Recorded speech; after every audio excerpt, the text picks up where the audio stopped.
ఏలూరు జిల్లా బుట్టాయిగూడెం మండలం కన్నాపురం రోడ్డులో ఉన్న ఇండియన్ ఆయిల్ పెట్రోల్ బంకుపై మరోసారి కల్తీ పెట్రోల్ ఆరోపణలు వెల్లువెత్తాయి.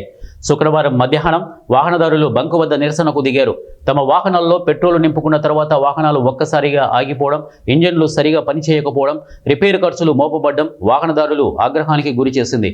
ఈ నేపథ్యంలో ఆందోళనకు దిగిన ప్రజలు బంకుపై కఠిన చర్యలు తీసుకోవాలని కోరుతూ స్థానిక మండల తహసీల్దార్ కార్యాలయం ఎదుట కూడా నిరసన చేపట్టారు. చేయడం వల్ల శివాలయం వెనకాల ఉంది. ఇది మాకు దగ్గరలో అందుబాటులో ఉండడం వల్ల మేము ప్రతి బైక్ ఎక్కడే పెట్రోల్ కొట్టించుకునేవాళ్ళం. ఈ ఇండియన్ ఆయిల్ బంక్ వల్ల మాకు ఏంటంటే సేవ్ అవుతాం కదా, దగ్గరలో ఉన్నాం కదా అని పెట్రోల్ కొట్టించుకోవడం వల్ల మేము ఇబ్బంది పడ్డాం. మా బళ్ళన్నీ రిపేర్లు వచ్చినాయి.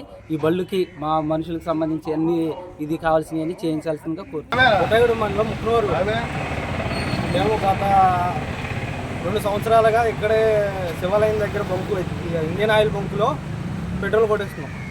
గత 6 నెలలకు ముందు మా బళ్ళన్నీ రిపేర్ వచ్చినాయి. ఏంటని యాజమాన్యాన్ని అడిగితే మాకు సంబంధం లేదు, అందులో వాటర్ కలిసినాయి అది ఇది అని చెప్పారు. బళ్ళు మేమే బాగు చేయించుకున్నాం, తప్పదని బాగు చేయించుకున్నాం. ఇప్పుడు కూడా అదే పరిస్థితి వచ్చింది. ప్రతి బండికి దాదాపు 2 లక్షలు 3 లక్షలు పెట్టుకున్న బళ్ళు అయ్యి రిపేర్ చేయమంటే మాకు సంబంధం లేదు అంటున్నారు. 1 కిలోమీటర్ ముందుకు వచ్చిన తర్వాత మాకు సంబంధం లేదు, మాకేం సంబంధం, మా దగ్గర కొట్టించుకున్న ప్రూఫ్ ఏంటి అంటున్నారు. మా దగ్గర ఫోన్పే చేసిన హిస్టరీ ఉంది, వాళ్ళ దగ్గర సీసీ ఫుటేజ్ ఉంది. అవన్నీ తీసుకుని మాకు కఠిన చర్యలు జరగాలని ఇక్కడ ఎంఆర్ఓ ఆఫీస్ దగ్గరికి వచ్చాము, యాజమాన్యానికి చెప్పుకుంటున్నాము.